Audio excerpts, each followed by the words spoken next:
Bom dia a todos. Queremos agradecer então a presença de todos os nossos associados presentes e manifestar nossa grande satisfação de termos entre nós representantes de outras associações. A nossa associação fica honrada com a significativa presença e que demonstra o quanto estamos cada vez mais unidos e sempre na busca de maior satisfação para os nossos associados. Além, claro, dessa união fortalecer significativamente as nossas associações. Estão presentes associados de associações dos aposentados da Philips, Roberto Benotti, Walter Penó, Altair da Costa Silva, da Silva Costa, né? Da Fundabras Anglo-América, o Antônio Carlos Moreno, Paulo Reis Costa e Roberto Acá Yaba. Da Ródia, do Fundo Associados dos Aposentados da Ródia, César Gomes, José Carlos Eterer, Alcides Torre Miranda, José Armando Lavieri, e da Novartis, o Paulo Muradiano. Todos bem-vindos. Agradecimento especial fazemos para o nosso associado e colega palestrante, o Dr. Antônio Corrêa de Lacerda, que, apesar da sua agenda abarrotada, aceitou prontamente o nosso convite. O Dr. Lacerda é economista, professor doutor da PUC de São Paulo, doutor em economia pela Unicamp e sócio-diretor da AC Lacerda Consultores Limitada. Entre tantos desafios assumidos, ele foi um dos fundadores e presidente da SOBET, Sociedade Brasileira de Estudos de Empresas Transacionais e Globalização. O tema da sua palestra, Situação Atual e Perspectivas da Economia Brasileira. Em seguida, a palestra do Dr. Lacerda, aqui mesmo, nesse lugar, nós teremos o almoço. Dr. Lacerda, a tribuna é sua.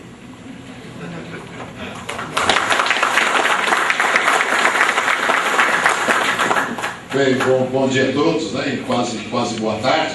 Aliás, eu vou concorrer daqui a pouco com o horário do almoço, que me fará ser breve. Em primeiro lugar, vamos deixar os títulos de lado.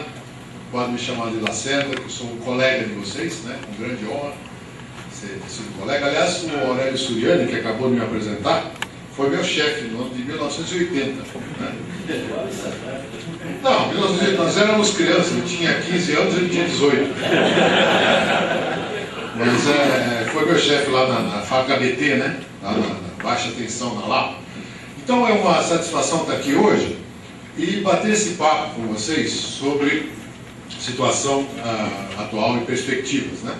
Aí eu estava entrando lá, alguém falou para mim, poxa, é difícil falar disso aí hoje. Eu falei assim, não, eu vou fazer o seguinte, eu vou falar mais do futuro, que é mais fácil falar do futuro do que do presente. Então, eu acho que aqui a gente pode concentrar, né, um pouco no futuro, que existe mais consenso sobre o futuro do que do passado, como do presente e o passado recente. Como o Aurélio acabou de mencionar aí, eu estou trabalhando agora como consultor, né, além das aulas e tal, então o meu trabalho é muito voltado para análise de cenário para empresas, para sindicatos, organizações, e é impressionante como eu tenho notado cada vez mais isso, né? Existe um pessimismo muito grande de curto prazo, né? Mas eu sempre pergunto, mas como é que estão os investimentos? Vocês têm plano de investimento? Não, temos plano de investimento, né? Então, nenhuma empresa, nenhuma grande organização pode se dar o luxo de parar de investir no Brasil, ou desistir do negócio. É muito raro uma empresa que saia do Brasil. As que saíram, teve algumas saídas nos anos 90, alguns bancos já voltaram, né? Porque o peso da economia brasileira é significativo. A gente vai ver que a gente tem vários desafios, mas existe um certo consenso que nós temos um futuro promissor pela frente, né?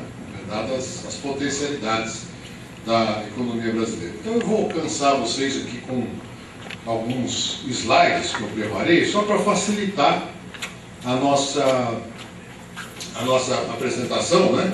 Eu não quero cansá-lo muito com dados, mas eu acho que alguns slides aí vão me ajudar a transmitir para vocês essas grandes oportunidades, né?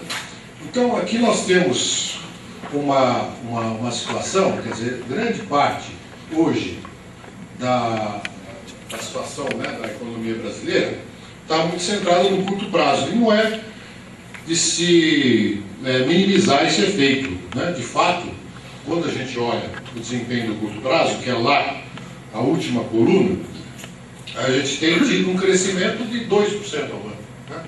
2% ao ano é um crescimento medíocre, se a gente for imaginar, né? É muito baixo, aliás, é muito parecido com o crescimento que a gente teve nos anos de crise, lá nos anos 80, que é aquela terceira da direita para a esquerda. Se a gente for um pouco mais atrás, de 1945 até 1980, o Brasil era a China da vez, né? Crescia 7,5%. Essa era uma fase em que a nossa economia era incipiente, estava consolidando a sua indústria, né? A sua infraestrutura, e num cenário internacional extremamente favorável. As taxas de juros eram muito baixas, tinha muito capital disponível, né? E o Brasil conseguiu o seu milagre, né, de crescer de forma tão acelerada, embora com gravíssimos problemas de distribuição, de renda, etc., com base na importação de petróleo. Nós não éramos autossuficientes em petróleo e não éramos suficientes em capital. Então, dívida externa e petróleo importado. Isso basicamente funcionou ao longo de 35 anos. Né? Quando veio o choque do petróleo, nos anos 70, e posteriormente a elevação dos juros, isso inviabilizou o nosso crescimento. Nós tivemos os anos de crise nos anos 80. Então, a inflação se acelerou muito, né? Todos aqui se lembram que nós chegamos até a inflação de 90% ao mês, né? E isso nós só conseguimos revelar depois de várias tentativas em 94, né? Com o Plano Real, que permitiu então controlar essa inflação, embora com um instrumento inadequado, né? Porque desde então, basicamente, a gente depende da taxa de câmbio, né, para controlar a inflação. Nós temos um regime de metas de inflação, que é oficial, né, que é baseado, portanto, finalmente na taxa de juros, mas o câmbio ainda é utilizado como um elemento de combate à inflação. Isso traz vários efeitos adversos, né, para a nossa economia, porque nós temos uma economia que é muito forte no consumo, mas que gera pouco valor agregado, pouca produção e investimento. Então, isso basicamente que define a nossa instabilidade. A gente vê que o crescimento médio é 2%, mas ele é muito instável. Você tem períodos como, por exemplo, aqui 2008, 2009, que tivemos queda no PIB, e períodos como 2010, que chegamos a crescer 9% no trimestre, né? Partindo de uma base muito baixa.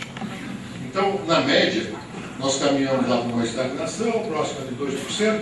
Agora, a verdade é a seguinte, quer dizer, por que o pessoal está investindo no Brasil? Na verdade, você pega a 7ª economia do mundo, né, que cresce 4 anos seguidos 2%, isso significa incorporar quase que uma Argentina ao mercado brasileiro, dado o tamanho da nossa economia, né? Então, o mercado brasileiro ele é muito atrativo, né, do ponto de vista da sua potencialidade, né? O quadro não é tão favorável como a gente vê para a indústria, né, que é o terceiro bloco da esquerda para a direita. A gente vê que a indústria cresce abaixo do PIB, né, exatamente porque a indústria é que sofre o maior impacto, né, desse uso da taxa de câmbio como instrumento de controle da inflação, portanto facilitando o ingresso de importados, mas esses importados muitas vezes tomando o lugar da produção brasileira, né? E ao mesmo tempo se estimulando a exportação. Então é uma situação pouco favorável.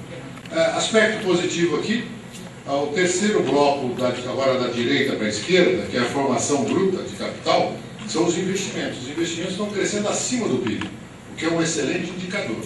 Significa que nós ainda investimos aquém do necessário, mas muito favorável para um crescimento futuro, né?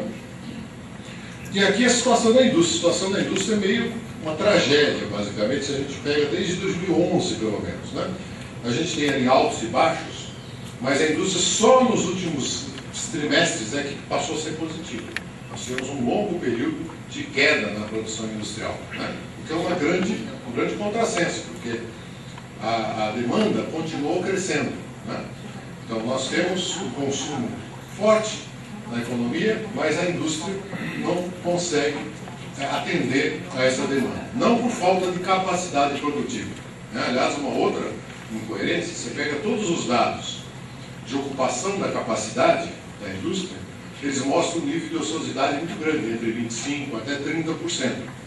Então qual é o problema? Você tem consumo, tem capacidade produtiva, mas a indústria brasileira não consegue atender essa demanda do ponto de vista não da sua capacidade de produção, mas da competitividade, né? Porque ela concorre com os produtos importados, cujas empresas têm uma condição de trabalho muito melhor do que as que temos no Brasil. Então, começa pela taxa de câmbio, mas não para aí, né? Então, o câmbio, por exemplo, na Coreia, na China, é muito mais desvalorizado, é um instrumento, então, de incentivo à indústria. Além disso, taxas de juros próximas de zero para investimentos, eles recebem lá financiamento, muitos incentivos do governo, né? O Estado chinês subsidia as suas empresas e elas entram no mercado brasileiro e em outros mercados com uma grande força, né? Ocupando, então, o espaço da produção local. Isso faz com que essas duas curvas acumuladas, né, a azul do consumo, quer dizer, olhando os últimos 10 anos, partindo de uma base 100 em 2004, nós temos lá um crescimento do consumo de quase 100%. Né? Então, o consumo dobrou no Brasil em termos de vendas reais no comércio, incluindo automóveis, eletrodomésticos, né, que cresceram bastante. E na linha amarela é o crescimento da indústria. A indústria cresceu em 10 anos, mas apenas 18%. Então, o consumo cresce quase 100%, a produção 18%. Como é que você compensa isso? Com o aumento da importação, né? Então, a importação aumentou muito nos últimos anos, né? Isso nos dá uma falsa sensação de riqueza, né? Todos nós gostamos de ter acesso a produtos importados, com câmbio baixo, né? Acesso também às viagens internacionais, mas isso evidentemente não se sustenta, né? Nenhum país consegue manter o seu consumo acima da sua capacidade produtiva e viver de importação, porque essa conta uma hora chega, aliás, já chegou, né? Como a gente vai ver mais à frente. Nós temos uma linha amarela aqui que está um pouco visível, mas essa linha aqui, ó, que é a participação da indústria de transformação no PIB, né? Que já foi de 27% e hoje está em 13% apenas. Né? Então, a indústria de transformação, que é a indústria que gera realmente valor agregado, está perdendo participação, né? Porque exatamente a indústria enfrenta várias dificuldades. Isso, de certa forma, não estimula a inovação, não estimula o investimento tecnológico, não estimula a formação de pessoas, né? Então, as empresas, em geral, têm uma estratégia defensiva, né, de cortar custos, de tentar se adaptar ao ambiente, mas não tem um ambiente favorável para dar um grande salto, né? E o resultado disso vem na nossa balança comercial, né? Balança comercial entre o que importamos e exportamos. Quando a gente vê o total, que é esse primeiro bloco aqui, a gente vê o seguinte, olha, está caminhando para zero, aliás, parou aí em 2013, mas se a gente pegar 2014 já está negativo, né, a balança comercial total. A gente sai com um saldo positivo, há 3, 4 anos de 30 bilhões, e foi minguando esse saldo, hoje já caminha para o negativo. E onde é que vem a maior parcela do negativo? É aquele último quadro à direita, que são os manufaturados, ou seja, é a balança comercial da indústria, né? Que tem hoje um déficit acumulado superior a 100 bilhões de dólares ao ano. Ou seja, nós importamos mais do que exportamos de produtos industrializados, 100 bilhões de dólares num único ano, né? E esse saldo, esse déficit está aumentando, né? Então nós estamos suprindo a demanda, né, o aumento do consumo, com mais importações.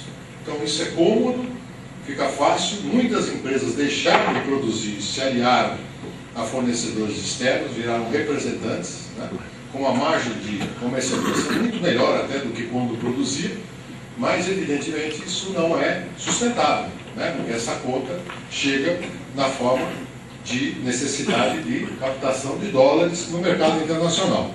Por enquanto, o Brasil tem conseguido manter uma certa estabilidade, ou seja, manter o seu financiamento externo. Né? Por quê? Nós temos um quadro internacional que é muito favorável para isso. A gente vê lá desde 2007, 2008, as taxas de juros nos principais mercados, Europa, Estados Unidos, caíram a quase zero. Né? Então, o que tem acontecido é que, ao longo dos últimos 5 anos, houve um fluxo muito grande de capitais que vieram buscar oportunidades. Onde? Na China, no Brasil, na Turquia, né? Que tem não só um mercado de consumo, no caso do Brasil, como também oferece taxas de juros muito altas. Né? Um título do Tesouro Brasileiro hoje está pagando 13% ao ano por um vencimento em 10 anos. Né? Então, 13% ao ano é um rendimento muito diferente do que é oferecido na maior parte dos países. Mesmo os Estados Unidos, né, que agora está elevando a sua taxa de juros, o mesmo título de 10 anos dos Estados Unidos paga 2,7%. Né? Tá certo que lá a inflação é 1%, aqui é 6,5%. Mas mesmo assim, quando você vê a diferença, nós estamos falando de um juro real no Brasil superior a 6% ao ano. Né? Nenhum outro país, nem aqueles que estão, como a Grécia, quebrados e outros, pagam essa taxa de juros. Né?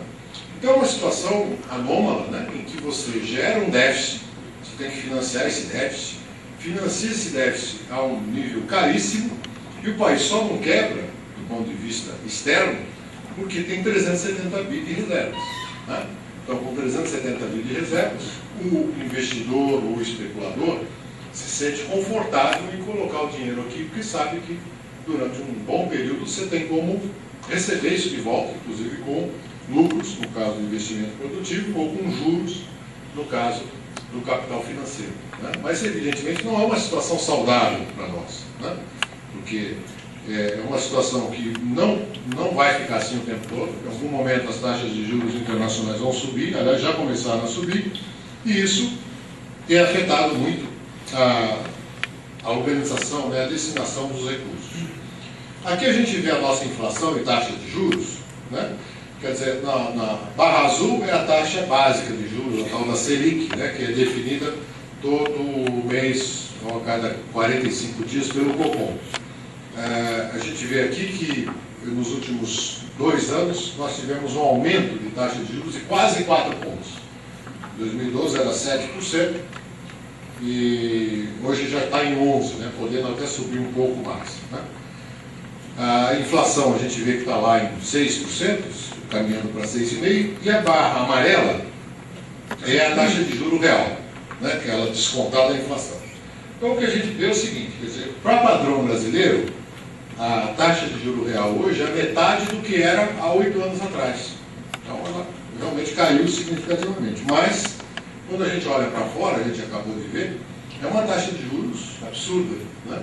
Então a nossa taxa de curto prazo é muito alta, a taxa de longo prazo maior ainda. Né? Isso estimula a especulação, desvaloriza o dólar, no caso valoriza o real, né? E custa muito caro para financiar a dívida. Tá? Então é isso que afeta aqui a nossa capacidade de financiamento. A despeito disso, um dos milagres brasileiros dos últimos anos foi a expansão do crédito. Tá? O crédito, que era 25% do PIB, comparado ao PIB, né, há 7, 8 anos atrás, já passou de 50%.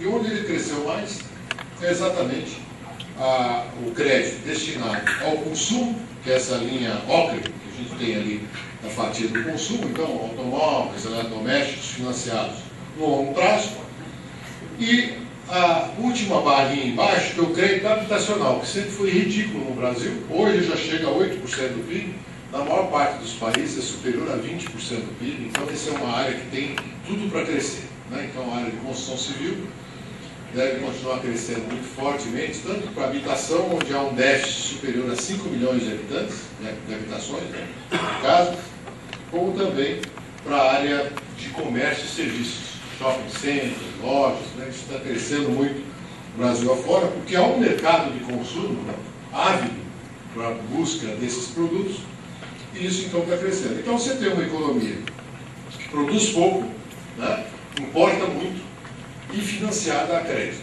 Tá? Então é o melhor dos mundos no curto prazo, né? Mas não sobrevive a uma análise mais pormenor. Então o novo governo que vem aí, que será em 2015, com ou sem reeleição, terá que fazer um ajuste muito forte nesse modelo, né? Porque não há mais espaço para ampliar a importação, né? Porque a importação hoje já toma uma grande parte da produção local. Por outro lado, não dá para expandir indefinidamente a renda voltada para o consumo, né? Porque a maior parte das famílias, principalmente aquelas até a classe média baixa, né, já estão com o seu compromisso de endividamento exaurido, né? Então, você não consegue elevar a dívida das pessoas acima do seu potencial de pagamento. Então, a única alternativa que vai sobrar para o governo que virá será de incentivar a produção local, né, e melhorar a produtividade para você viabilizar esse processo. Quer dizer, não dá para repetir o milagre, né? O milagre de São Lula, né, que terminou em 2010, só foi possível com uma ajuda muito grande da China, né? Só que a China, a gente sabe que está desacelerando o seu ritmo de crescimento, né? Então isso afeta a capacidade de crescimento do Brasil, e o que a gente vê é que a inflação no Brasil ela é existente, né? A gente tem lá a inflação acumulada em 12 meses, em 6,5% por 4, 5 anos seguidos, né? É uma inflação, portanto, resistente, que só está nesse nível porque tem uma linha aqui também que está difícil de ver, mas é a linha dos chamados preços administrados, que nos últimos 12 meses cresceram apenas 2%. Então, tudo aquilo que o governo tem capacidade de manipular, que são preços de combustíveis, energia e transporte público, está subavaliado, está defasado, né? Bom, isso tem consequências muito ruins para o desempenho da Petrobras, por exemplo, né? As ações da Petrobras se desvalorizaram muito, como vocês acompanharam. Além disso, você prejudica toda a cadeia produtiva, né, do petróleo e de quebra do etanol, né? Então é uma situação esdrúxula, né, que você, para ganhar um pontinho na inflação, você manipula o preço ao invés de trabalhar as causas da inflação, né? Diminuir correção automática, diminuir gasto público, né? Especialmente ineficiência do setor público, né? Porque isso sim é que permitiria uma sustentabilidade da inflação no longo prazo. Qualquer medida que se faça de contenção de preços tem apenas um efeito episódico e cujo custo é muito maior do que o benefício gerado. A gente já conhece isso de outras épocas, né, no Brasil, onde se usou essa mesma estratégia e deu muito errado, né? O que é interessante a gente observar é que a inflação no Brasil não é muito diferente da maior parte dos países em desenvolvimento. Por exemplo, quando a gente compara lá com a Alemanha, com os Estados Unidos, a nossa inflação é elevada. Mas quando a gente olha aqui, né, países semelhantes, África do Sul está lá com 5,7%, Indonésia 5,5%, Rússia tem mais que o Brasil, 6,4%, Turquia 8%, Índia 9%, Vietnã 10%, Venezuela 34%. Eu não coloquei aqui a Argentina, porque isso teria que mudar esse valor no gráfico. Então, eu coloquei a Argentina. Mas na Argentina, eles juram que tem, o governo argentino jura que tem 10% de inflação. Só que o setor privado diz que a inflação está chegando a 40% ao ano, né? O que eu estou querendo dizer aqui com isso? Nós temos um problema de inflação, mas a inflação é uma característica desse tipo de país, como o Brasil, que está tendo uma mudança de estrutura da população, né? Então, as camadas mais baixas ascendem do consumo médio, se for alguma classe média, que é a chamada classe C, tem aumento de salário, aumento do custo dos serviços, e essas pessoas demandam mais alimentos. Então, sobe o preço dos alimentos. Então, você vê que é um fenômeno internacional, né? A inflação brasileira tem outras causas, a gente sabe disso. Mas tem uma boa parte dessa inflação que vem dessa mudança estrutural. Então, não é de se esperar grande mudança no quadro de inflação desses países nos próximos anos, né? O que você vai ter que ver é conviver, na medida do possível, com esse nível de inflação. Quem é que consegue inflação baixa, né? Por exemplo, de país em desenvolvimento, o Chile, né, que é 3% ao ano. Mas o Chile é um país de 15 milhões de habitantes, né, com uma economia bem azeitada, né?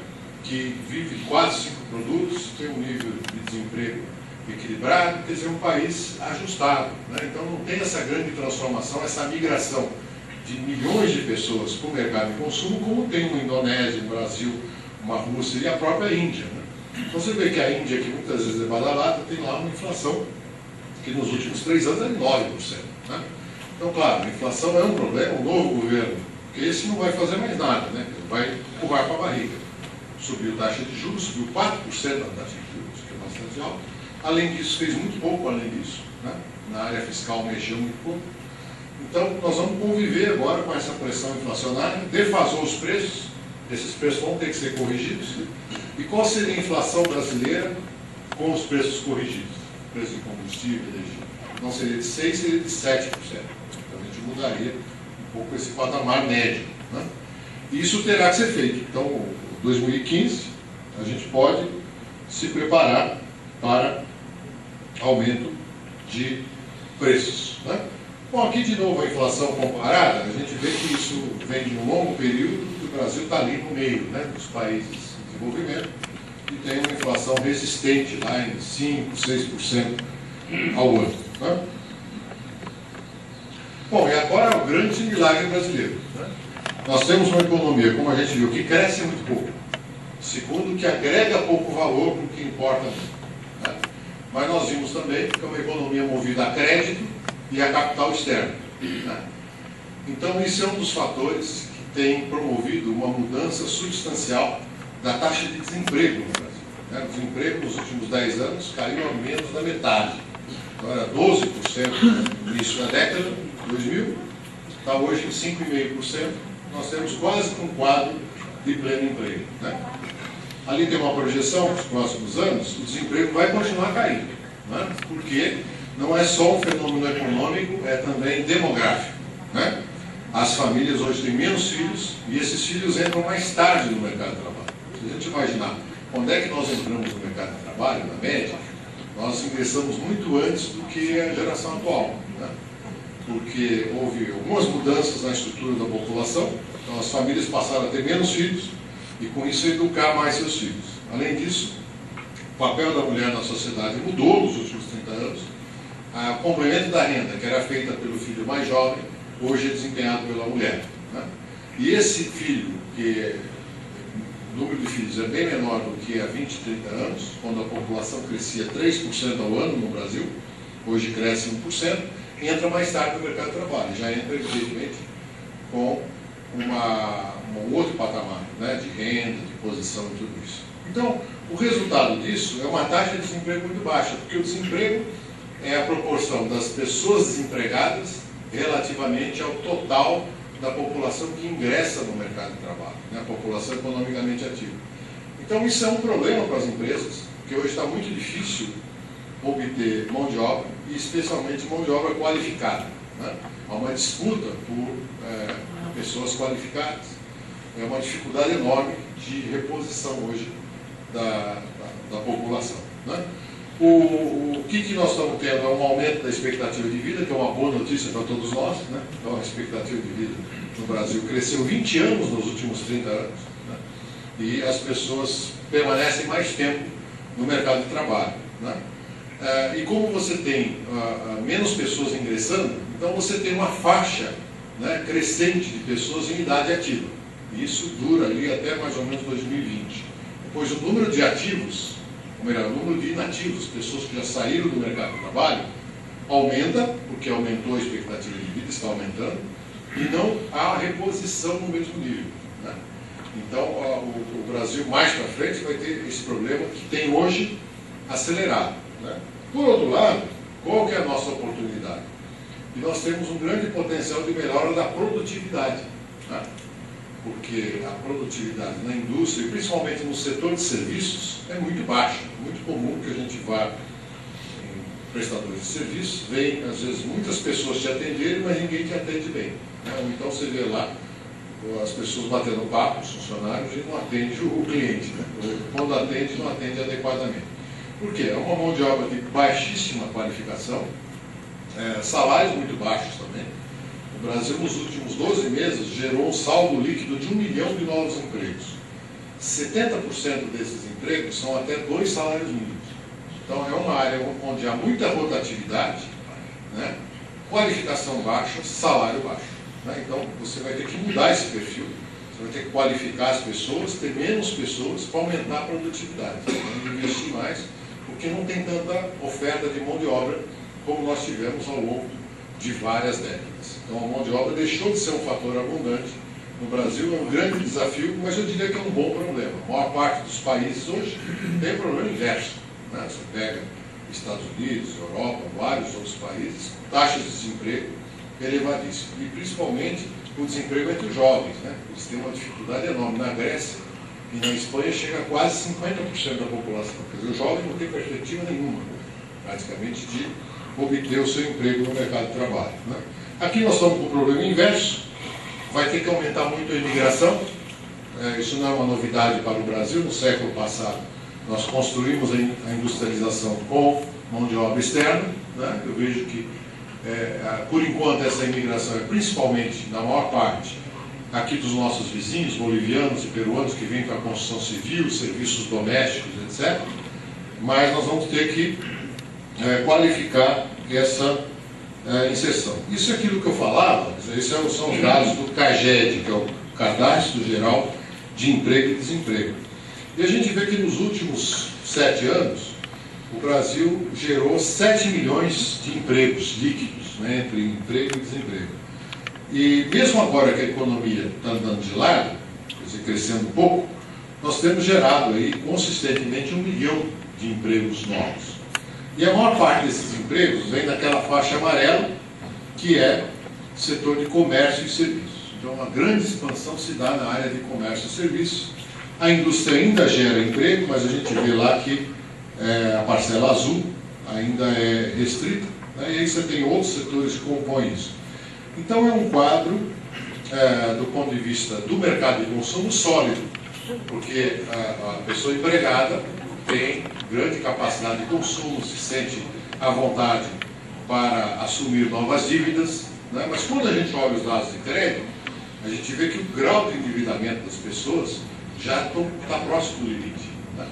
Então, o que você vai ter que fazer aí é ser menos ganancioso do ponto de vista das taxas de juros cobradas no consumo final, né? Porque a taxa de juros que é cobrada no Brasil é absurda. Né? Nós estamos falando da taxa básica de 11% ao ano. Né? Mas uma taxa de cheque especial, de crédito ao consumidor, cartão de crédito, é quase isso ao mês. Né? É uma taxa de juros absurda. Então, para resolver isso, você vai ter que diminuir também taxa de juros ao consumidor final. Né? Com isso, quer dizer, esse quadro de aumento de emprego, né, melhora dessa situação, permite que os salários cresçam em termos reais. Aqui, então, são números comparados. O salário médio no Brasil era de R$1.000 há cerca de 4, 5 anos, já está em R$2.000. Então houve uma expansão muito rápida. E o problema é que a produtividade não acompanhou esse crescimento. Então, evidentemente, isso não casa. Né? É muito bom que você tenha aumento de salário, mas é preciso haver um ganho de produtividade para compensar o aumento de salário. Senão você perde competitividade. Porque a hora que você for concorrer com o chinês, com o coreano ou com o alemão, você vai ter dificuldade, né? Porque já tem o problema cambial, né? Que o câmbio no Brasil é valorizado artificialmente, porque a taxa de juros é muito alta. E aqui os fatores de produção crescendo acima da inflação, isso é um problema de competitividade.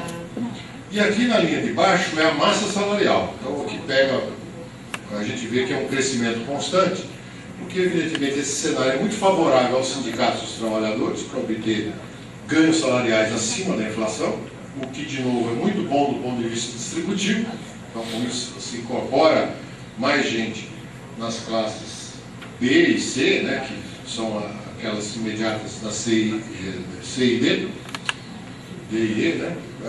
Mas, por outro lado, você está encarecendo demais a mão de obra de uma maneira muito rápida. Então, o ideal é que você fizesse isso mais pausadamente e combinado com o aumento da produtividade. Então, nós temos o pior dos mundos, que é o aumento da renda sem aumento da produtividade. Então, isso bate direto na nossa capacidade de competir mundo afora.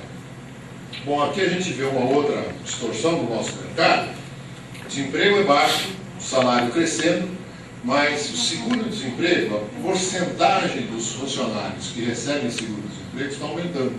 Então era de 5% há 10 anos, hoje é de 8%. O que está acontecendo? Quer dizer, no sistema atual, como o trabalhador sabe que vai encontrar rapidamente um novo emprego, outro dia eu estava conversando até com algumas pessoas que são atendentes lá na padaria, e um deles falou assim, olha, eu estou saindo daqui do emprego. Eu falei, o que você está sendo demitido? Eu falei, mas eu que pedi para ser demitido. Fiz um acordo aqui, estou treinando uma pessoa e vou ser demitido. Eu falei, por que você vai embora? Não, porque eu já estou aqui há 3 anos, então eu vou ter férias vencidas, vou pegar fundo de garantia, etc. E vou entrar no seguro-desemprego. Então ele disse que ganha R$ 1.200 por mês, como atendente lá na padaria, e a ideia dele era entrar no seguro-desemprego, ficar uns meses, 5, 6 meses no seguro-desemprego, e falou que nesse período ia viajar lá para a Bahia, que é a terra dele, e depois voltaria sabendo que vai encontrar um novo emprego com uma certa facilidade. Né? Então talvez seja um fenômeno que esteja se ampliando e que explique por que tanta gente hoje recorre ao seguro-desemprego. Nós gastamos, no ano passado, 50 bilhões de reais com o seguro-desemprego e abono salarial. Né? O que, claro, ajuda a manter o consumo, mas é um ônus, né? 50 bilhões de reais é bastante dinheiro. Então são as distorções que a gente tem no mercado brasileiro, né? Que, na verdade, guarda muito desse tipo de abordagem. Aqui é um pouco da ilustração daquilo que eu falava para vocês da posição demográfica. Né?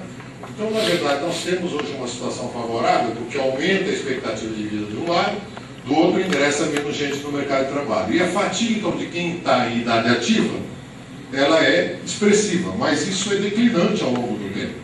E essa curva começa a cair exatamente lá, mais próximo de 2020. Né? Então, olhando lá para frente, quer dizer, além desses aspectos que eu falei sobre o mercado de trabalho, vai ser inevitável o limite de idade para aposentadoria.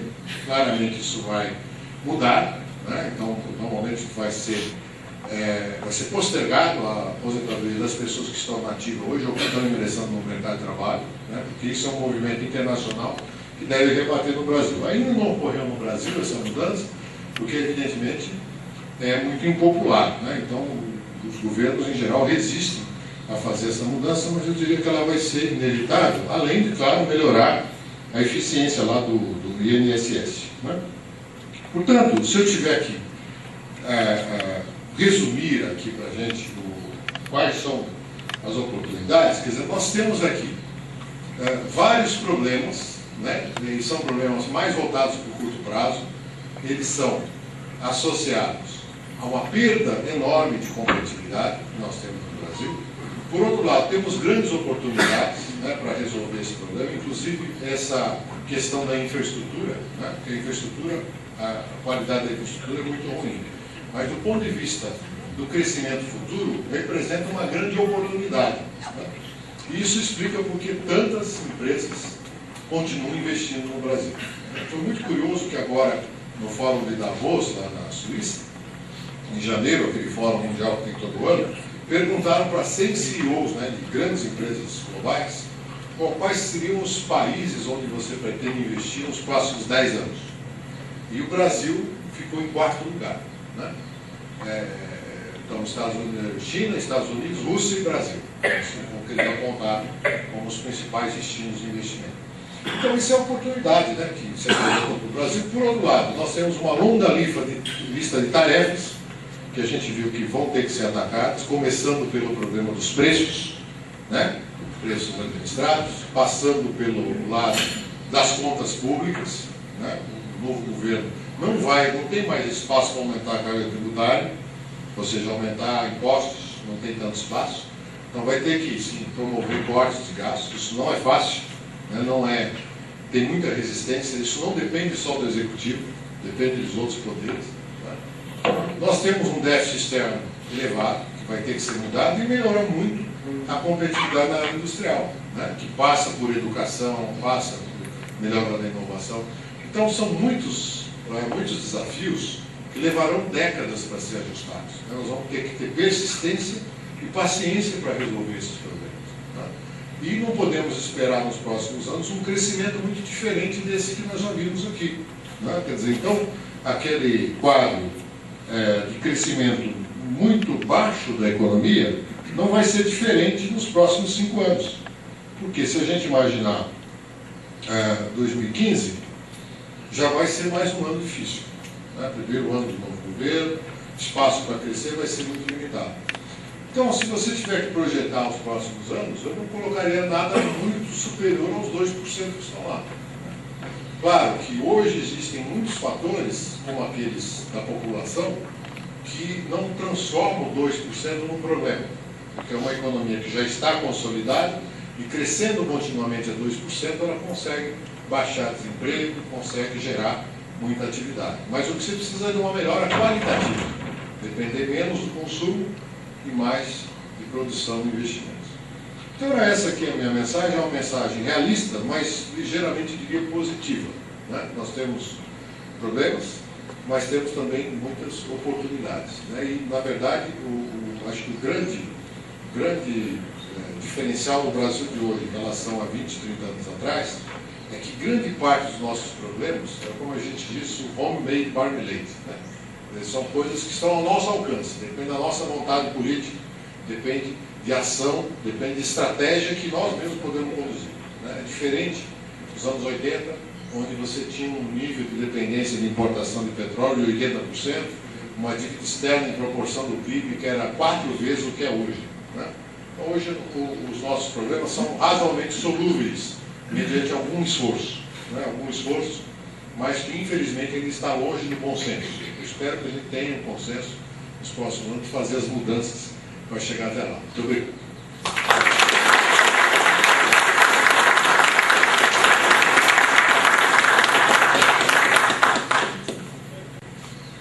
Marcelo, mais uma vez, parabéns pela brilhante apresentação, como sempre.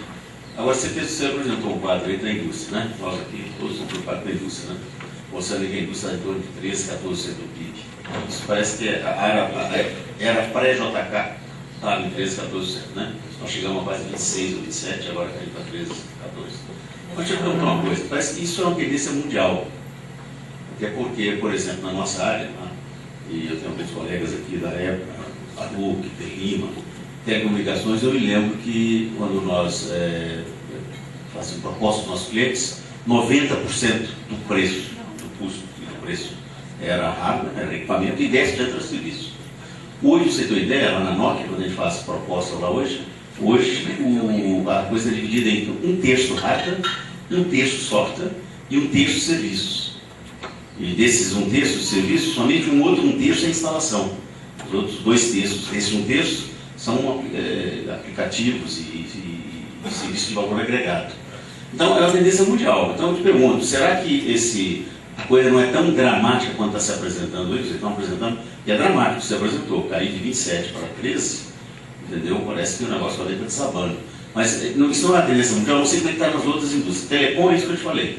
Telecom, hoje o hardware é aproximadamente 1/3 do total do custo de uma rede. Entendeu? Você pode comentar? Posso.